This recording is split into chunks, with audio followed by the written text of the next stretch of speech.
Hello, and welcome to Conquering Finale. My name is Jason Lafredo, and today we are once again simplifying simple entry. I'm going to take a look at some of the advanced features of simple entry, and I'm actually going to start with grace notes.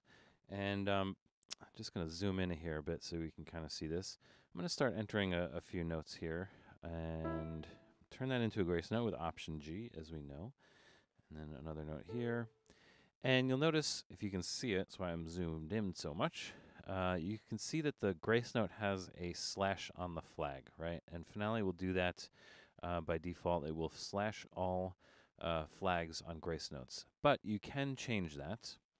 And if we go to Document and Document Options, and we're going to find the grace notes pane about a third of the way down. There's one option here to be checked and unchecked, always slash flagged grace notes. So with that checked, it will always slash the flags on grace notes. So if we uncheck it, hit apply and OK, and you'll notice that right away, the grace note that we entered no longer has a slash, all right? And if you enter more notes in this way, let's get our caret back there. If we enter another note and Option G for a grace note, you'll see that it does not have a slash on the flag. Now, when you have that setting unchecked, you can actually still get a slashed grace note by pressing Option G again. All right, so Option G once will give you the grace note without, and then again will give you with the slash. And hit it again, Option G, and it will toggle it back to a regular note. Again, so when that option is unchecked, you're toggling between three different options, really. An unslashed flag grace note, a slashed flag grace note, and a regular note. That is a tongue twister. All right, with that option checked, let's go back and recheck that option. First of all, it's going to re-slash that flag on that first one. With that option checked, you only have the option of toggling between a slashed grace note and a regular note, all right? So that's just how that works. It's a little bit of an advanced look at grace notes in simple entry right there, all right? In the last video, I did talk about ties and stems and beams and your ability to flip them, right? There's one thing I wanted to talk about in this video that's a little bit technical, but it can be important, and if you're not careful, you can kind of get in trouble this way. So I've got these two bars written out here with this tie here, and like I said, I showed you how to flip a tie, right? It's Command F, right? And you see that the tie flips to the bottom. Command F again will flip it to the top. Now the caveat to this is that when you enter a tie from scratch, Finale will produce what I would consider it to be a floating tie, meaning that if the notes move up and down, the tie will flip up or down accordingly. As soon as you flip the tie, you're freezing the tie in that direction, right? So if I flip the tie from its default position, now it's frozen down. And if I flip it again, it becomes frozen again. Now you say, what does it matter? Because it's in the proper position right now. You just flipped it twice. But there is a slight problem. If you were to transpose these notes in the measure, obviously you can see that it's fine when you go up because the tie should still be going up. But as you start to go down, when that tie should automatically flip to underneath, it doesn't flip. That's because the tie is now frozen, right? So you have to consider that the tie has three states. Its default floating state, frozen down, and frozen up, all right? Now there is a way to unfreeze the tie, and if we select that note again, we can do that with Command Shift F, okay? And that will unfreeze that tie. Now, and of course it's down because that's where it would normally be with this position of these notes. Now, if we start to move these notes up and everything starts to flip, the tie will flip as well, right? So that's why I consider it floating, because it will float between upwards and downwards, right? So it's just important to understand that there's actually three states. And actually, when you go to if you flip a tie, use Command F. It's not a bad practice if you were to flip it over again. If you decided that you made a mistake, to use Command Shift F to restore it to its floating position, not to freezing it up or down, whatever the case may be. All right. So that's a good thing to know. The same thing happens with stems. We know we can flip a stem with the L key, right? But again, now that I've flipped that, I've frozen that stem upwards. And if I flip it again, I've frozen that stem downwards, right? So even though it's correct, the stem is in its correct orientation right now. When I start to move these notes, up is fine because the stem will continue to be down. But as soon as I get lower, that stem will still stay down. So it's not going to flip on you, right? Which is probably what you want it to flip automatically in that case. So there is a shortcut to restore the defaults for the stem as well, and that's Shift L. All right, and now that I press Shift L, that stem will float and it will flip when it needs to, right? Same thing applies to beams, right? We flip it, now it's frozen down, and now it's frozen up, right? Which is fine because that's proper for the position it's in now, but as we go upwards, it's not correct, right? So we'll select that node again and choose Shift L, and that will restore its default to its floating position, all right? And now it will flip when it needs to, right? All right, so just Shift L and Command Shift F to restore defaults on stems, beams, and ties, all right? And there's one other thing about this. I did show you how to break beams, right? So if we use the slash key, it will break the beam, and slash again will join it. Something similar happens here where you're freezing it broken or freezing it joined versus having it be in its default floating state. But the use case for this is sort of limited.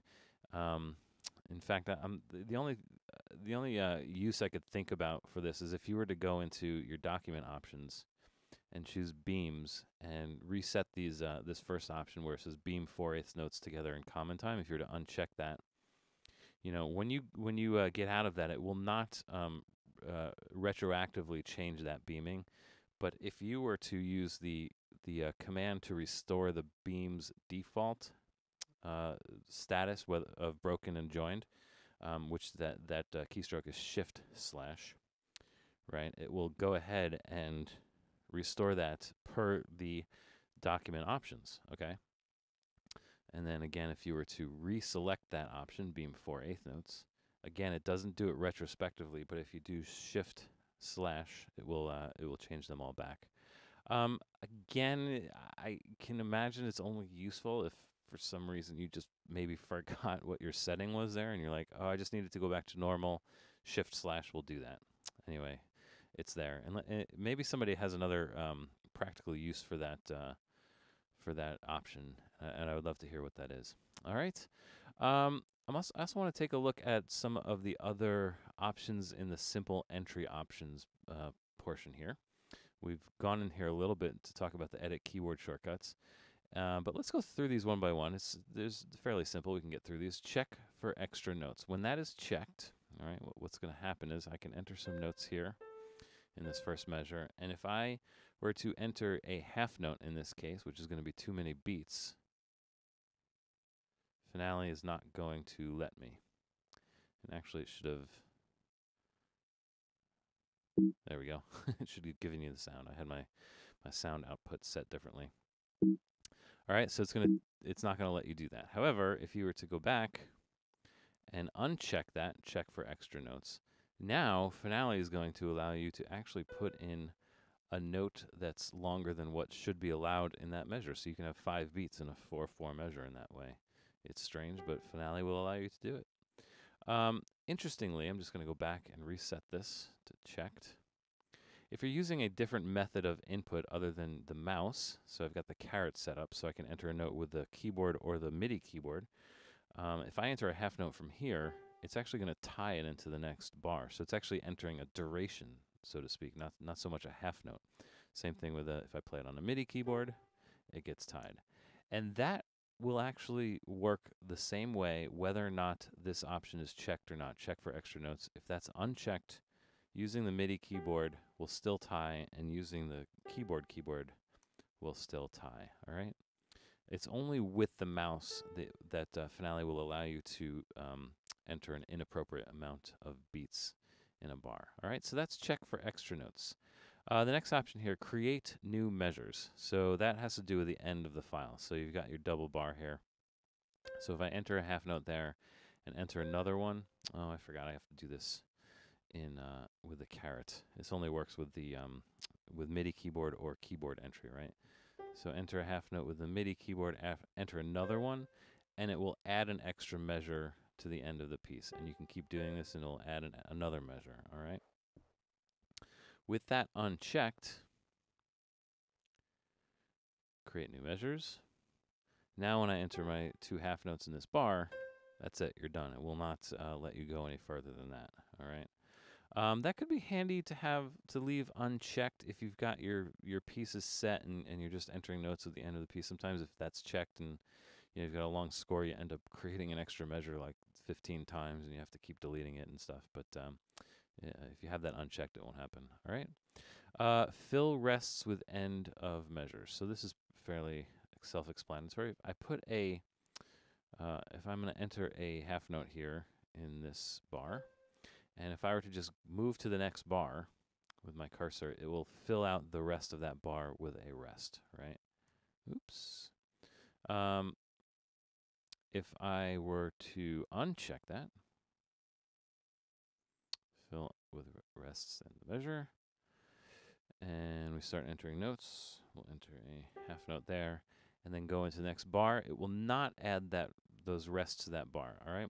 This could be handy in certain circumstances, depending on what you're doing. Maybe if you have like a crazy little gliss graphic that you want to put in there, and you don't want to you don't want it to go over the rests or something. That could be handy. There's a strange little thing about this. If you go back and recheck this and then start entering other notes, right? And let's say now that that's checked, if you were to go back into this measure and edit this, like if you wanted to make this a quarter note instead, as soon as you leave the measure, it will fill out the rest of the measure with rest. So just be aware that you have to be careful when you have a measure that's not filled with rests. It could get filled with rests if you're not careful. All right, launch layer mid measure. I talked about that extensively in the second video in this series when I talked about layers. So if you haven't watched that video, you can go watch that, and I'll talk about this particular option. Playback notes on entries is rather self-explanatory, so it's checked. So if I go in here and play some notes on my computer keyboard, you'll hear them, right? If I go here and uncheck that option, they will be entered, but you will not hear them, all right? I suppose this could be handy if you're doing some work in Finale and you don't want to disturb your roommates or something. You can always just turn that off and work in silence. And use simple entry caret. So obviously when that's checked, this will allow you to have the caret like that, right? When it is unchecked, that caret will go away. And now the only possible way to enter notes in simple entry is with the mouse, right? You can't actually use any, I'm typing things, I'm doing things, playing notes on the keyboard, and nothing's happening, right? You have to use the mouse now if that's unchecked. There's a sub option here, select notes on mouse entry, and it's unchecked now. And you'll notice that when I do enter a note, it doesn't stay highlighted, it turns black, right? If I were to check that sub option, select notes on mouse entry, now it will highlight that, which will allow you to enter intervals if you need to, right? And stuff like that. All right, so that is that option. Use simple entry caret, and I would probably want to have that selected most of the time. And the other sub option here, select tab notes on mouse entry. I'll talk about that when I talk about guitar tab in simple entry. And then finally, the edit keyboard shortcuts. Now, I've been in and out of here a lot in these videos in this series to switch between the default shortcut table and the laptop shortcut table, which I've talked about. In there's two different sets of shortcuts depending on which kind of keyboard you're using. But you can actually edit this and customize this, right? And I'm just going to show you quickly how to do this. In the top section, first of all, we have the mode, simple entry, and simple entry tablature. Again, I'll touch on simple entry tablature when I talk about guitar tab in simple entry. But for now, we'll just keep it on simple entry. And you have a few options here. Now, this is the default shortcut table is selected. So this is your list of all of the keyboard shortcuts that you have available to you. And you can actually select any single one of them and edit.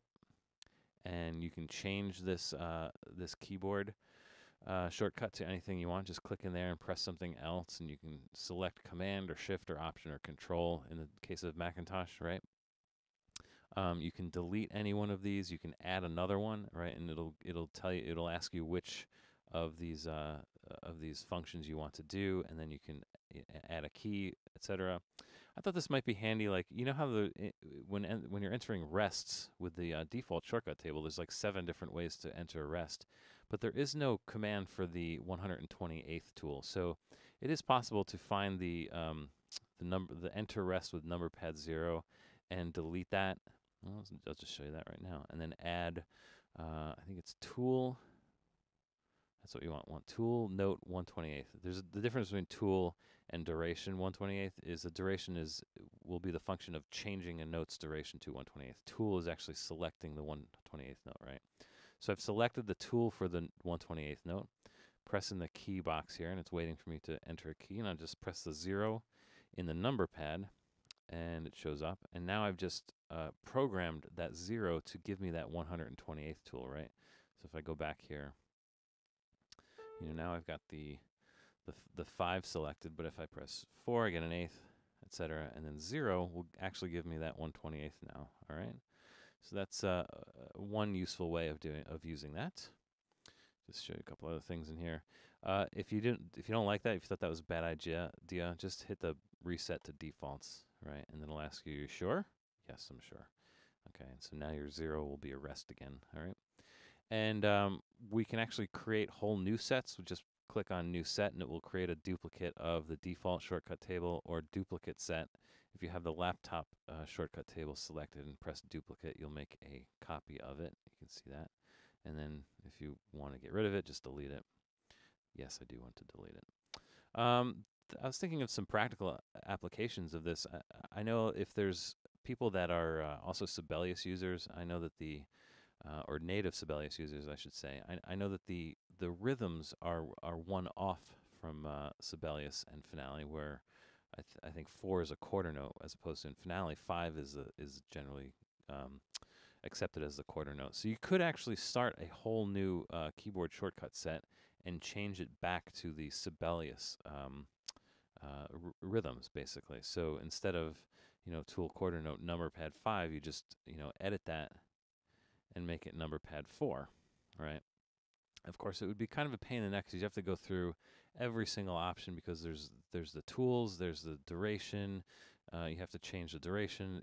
There's a lot to go through, so it could be exhaustive. But if you're really stuck on the Sibelius way of doing it, it's one option for you. All right.